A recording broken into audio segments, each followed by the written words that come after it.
Q Science Lab. Q Science Lab. In this lesson we're going to focus on velocity time graph, which shows how a moving object's velocity changes with time. In a velocity time graph, the velocity is plotted on the y-axis against time on the x-axis. The gradient or slope is equal to change in velocity over the change in time, which is the formula to acceleration. And so on a velocity time graph, the gradient or slope gives the accelerations. A graph with a constant positive gradient, as in part A, the first stage of the motion, the object must be experiencing a constant uniform acceleration.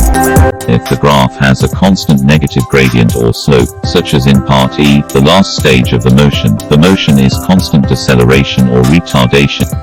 We can calculate the acceleration or retardation by inputting the values of velocity and time into the equation equals v minus u divided by the time t. For example, in stage 1 acceleration is equal to change in velocity 4 minus 0 for change in velocity divided by 5 minus 0 for change in time, that will be equal to 4 meters per second divided 5 seconds, which is equal to 0.8 meters per second squared. So the acceleration is 0.8 meters per second squared. Again, in the last stage, that is part E, the gradient or slope is equal to 0 minus 10 for change in velocity all over 16 minus 12 for change in time. That is equal to negative 10 meters per second divided by 4 seconds, which is equal to negative 2.5 meters per second squared, which clearly give the retardation or deceleration of the object.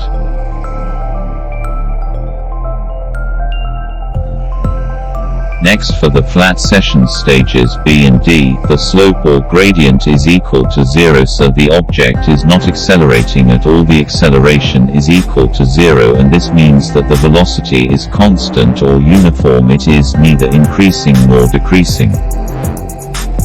In order to obtain the velocity, all we have to do is to look at the y-axis. So in the second stage, velocity will be 4 meters per second, and in the fourth stage the velocity is 10 meters per second.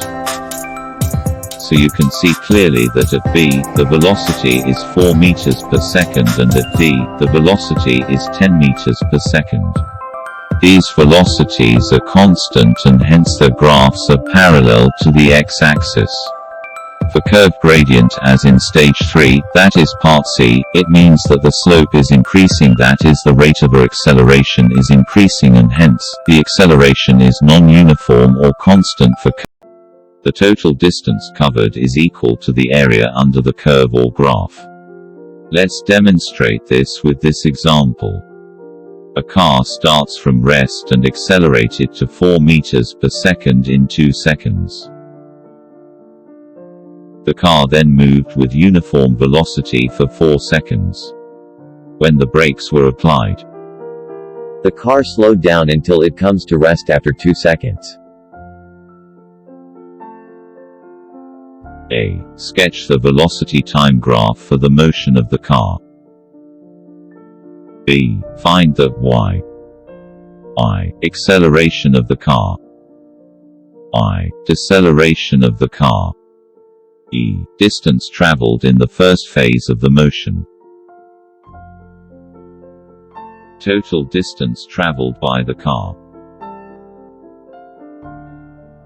V. Total time taken to complete the journey. Solution.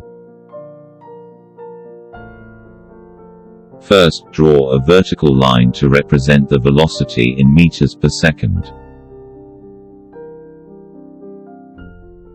Next, draw a horizontal line to intersect the vertical line at the origin.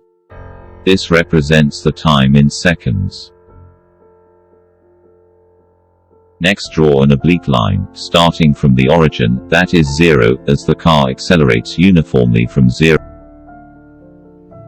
to 4 meters per second in 2 seconds. Next, in stage 2, the car moved with a uniform velocity for 4 seconds. Next, draw a horizontal line parallel to the x-axis, to represent the uniform speed. And this occurs in 4 seconds. So, 2 plus 4 is equal to 6, the total time spent by the car so far. Then in the last stage, when the brakes were applied, the car slowed down until it comes to rest after 2 seconds. The yellow line with negative slope represents the deceleration. Then the total time is equal to 6 plus 2, which is equal to 8. Next, I'll label the remaining corners of the trapezium as A, B, C, D and E.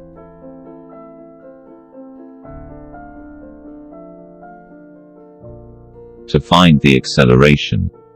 Acceleration is equal to slope OA, which is equal to AE divided by OE, which is equal to 4 divided by 2. Since OE is equal to 2, 4 divided by 2 is equal to 2 meters per second squared, which gives the acceleration of the car. The deceleration of the car is found using slope or gradient B, C. Deceleration is equal to slope B, C, which is equal to B, D divided by D, C. B, D is equal to 4.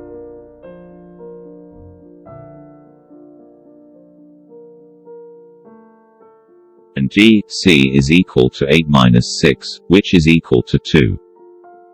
And that equals 2 meters per second squared. To find the distance traveled in the first phase. Distance traveled in the first phase is equal to area under the graph of triangles AOB. S1 is equal to half AE times OE. So, S1 is equal to half times 4 times 2. That gives 4 meters. Total. Calculate the total distance. We are going to calculate the distance traveled in the second and third phase. The distance traveled in the second phase is equal to the area of rectangle ABDE. This rectangle ABDE gives the distance covered in phase 2. Therefore, S2 is equal to AB times ED, which is equal to 4 times 4. And this gives 16 meters. S3 represents the distance covered in the last phase. The distance covered in the last phase is equal to the area of triangle BDC. So S1 is equal to half BD times DC, which is equal to half times 4 times 2, which equals to 4 meters. Total distance traveled is equal to S1 plus S2 plus S3. And that equals 4 plus 16 plus 4, which is equal to 24 meters. Alternatively, the total distance can be calculated by find the area of the trapezium OABC. The total distance traveled S is equal to half into AB plus OC times AE. So S is equal to half into 4 plus 8 times 4. S is equal half times 12 times 4, and that equals 24 meters. The total time taken to complete the journey is the length of the horizontal axis, which is equal to 8 seconds. Now, we can simply understand that the area under the velocity time graph or curve gives the distance covered.